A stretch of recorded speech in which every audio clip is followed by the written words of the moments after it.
Welcome to Chai, Coffee and Chaos. Woo! Welcome back, and today's episode is an episode that is going to be about something that runs very deep and means a lot to us, but we barely say out loud. It's about mental health and how it's almost impossible for us to say, I'm not okay. Yeah, whether we feel anxiety, depression or burnout, we feel overwhelmed, we still have to stay strong, come over it. We expect to come over it. It is a pressure of, I feel, the society that brings along with it, because they expect you to run your life in a certain way. So, and the expectation, you mean? The expectation of you being a good portrait to the society, it's always there. Or one feeling that we let it out, they're like, oh my god, this person's this, and it turns into a character association very easily. The tolerance level increased almost, but it's like you have to at some point acknowledge that you're not okay, because when the jug fills up, it overflows, it spills everywhere, and it becomes messy. So, do you think social media has made it harder or easier to talk about mental health or being okay? So when social media came about, I think I have to say this, but social media only reflects the highlights of our lives. Yeah. Even now in today's day and age, I think I end up almost even me, I'm guilty of it. I almost always post when the good stuff, the me going on holiday, me enjoying my life, and never almost am I ever posted when I'm sick, when I'm not okay, when sometimes when I'm attending events, even if I'm not okay, that does not come across on those pictures.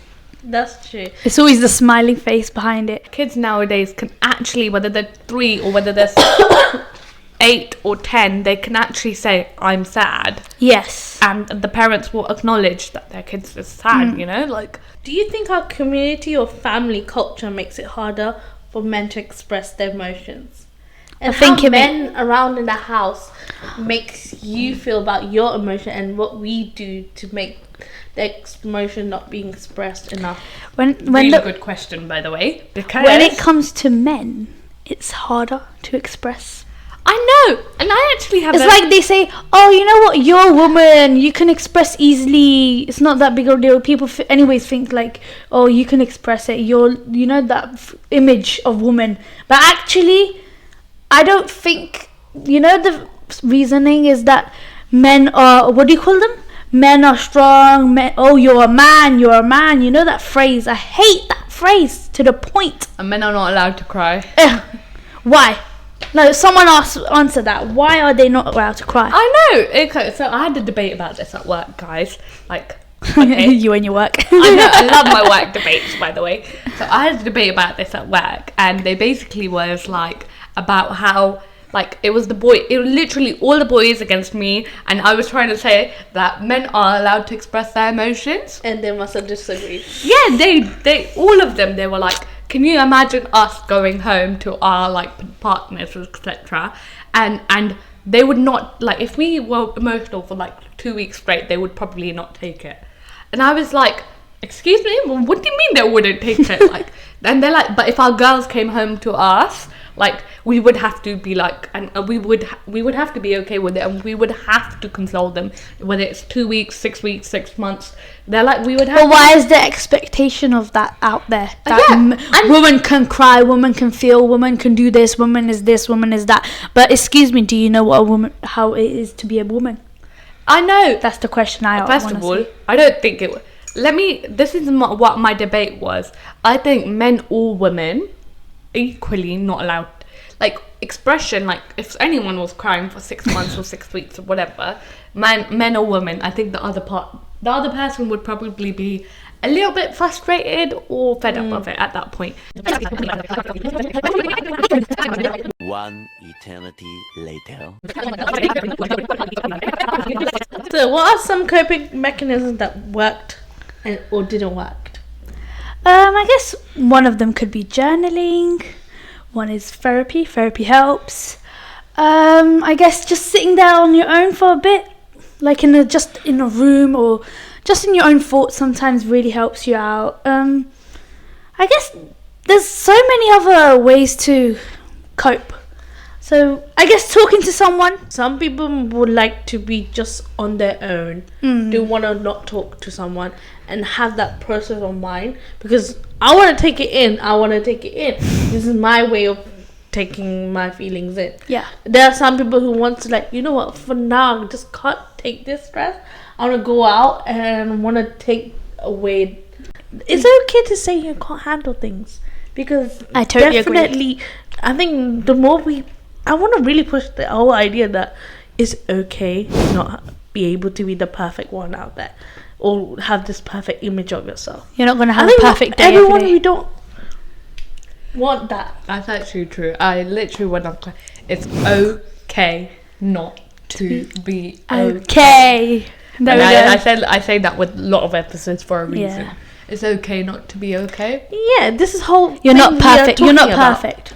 I think we strive towards this image of like being okay is what makes perfect, when it's not. Yeah. Absolutely not. And like you said, everyone has different mechanisms. Sometimes you have both. Yeah. Sometimes sometimes I kid you not, I want to sit on the sofa and not talk to anyone. Not even in my family. I sit on the sofa, I turn on the TV, and I'm like, That's my coping mechanism. Whatever you feel like doing at that point, that's okay to do. I guess it is. Like, whatever you feel like doing at that point, completely okay to do. Comment down below what types of mechanism, like coping mechanism, do you like have or use, or what do you do when you are Not okay. stressed or not okay? Why does society still think therapy is a bad stigma, or like just bad in general? Why do we think that? Therapy, if you really think about it, therapy is a way of you dealing with your emotions, Coping. and it's sometimes when you're so unsure how to do things or how to control it, how to just generate your own feeling into a coping way, I'll say. How to process it. Yeah, how to process it. They help you. Need someone to talk to instead of your family, instead of your community, instead of some other perspective. Sometimes therapy is that one place where you can go to and you don't know anything about the person, your therapist. You can talk to them with your open mind, and they're not going to judge. And they're going to validate what you feel, and they help you out somewhere. You know what they do is they actually validate how you feel. Yes. They change your perspective. Which that does not happen in today's society or communities. They change your perspective, because they bring. You know how sometimes we say, look at the bigger picture, look at it from an outsider. That's what they see. They don't know our backgrounds and our community. They don't know your mum. They don't know your dad. Exactly. They don't know where you live. They just know what you're telling them. Yeah, that's why your side of the story, how you feel, or how you are, and the person. That's why they're able to give you your perspective of. Like, a lot of people see therapy as just yap. You're not like. Yeah. It's not actually like, they don't see the point of it. Yeah. It's like, I can't if I even go to therapy or do something, I can't mention that stuff to anybody though.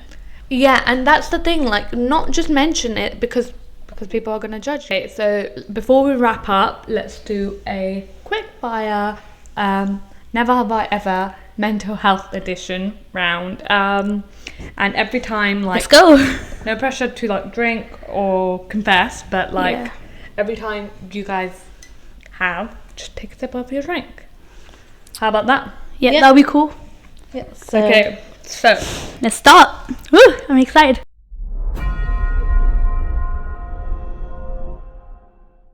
never have I ever pretended to be okay when I am absolutely not.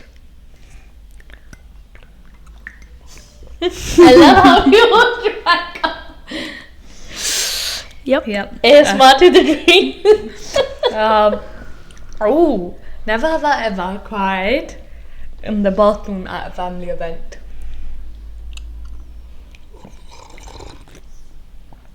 You're gonna get a lot of sipping. I know. This one, You haven't? no. You haven't cried? Not in the bathroom. Oh, okay. Interesting. Well, have you cried at family event? Like, At family event, yeah. no, like for the reasons of because you're not okay. Oh yeah. Then that doesn't count. Then you probably should take a sip. I'll take that sip. Lol. Okay. Never have I ever felt guilty for taking a break. 100%. Honestly, every single time I tell people, do not talk to me, or like if I'm off, like if I'm not responding to people because I'm not okay, every single time there's that guilt that just eats you up. Yeah. Everyone should know that deal. Yeah. Like, is there?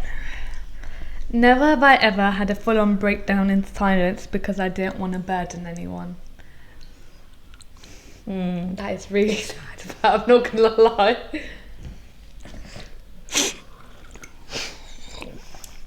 Wow. Wow, we've been drinking a lot here. Bro, how many? You also drink your sip as we do.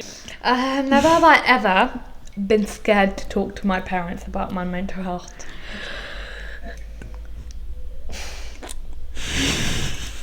Younger me was for sure.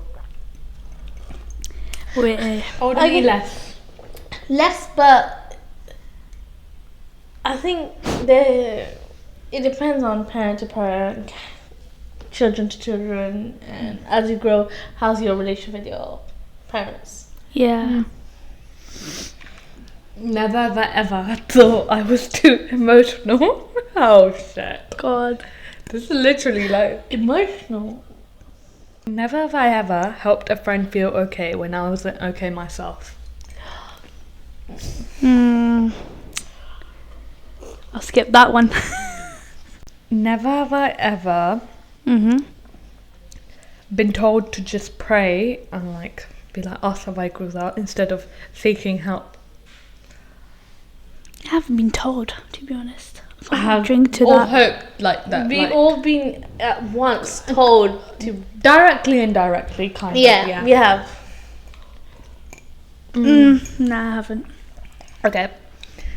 I don't know if this is any of us, to be honest. Never have I ever Googled or like, why am I feeling this way, or why am I don't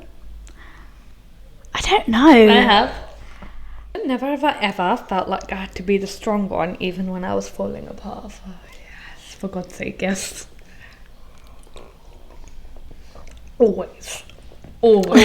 Yeah. Which of all of these questions hit you guys the hardest? And if so, why? Please let us know in the comments. Thank you. Talking about all this mental health you're talking about, let's just try to be kind to each other at times when we, even though not feel as we don't need to, or it won't impact another person. You never know when your kind words will ever heal another person or make them feel better a bit.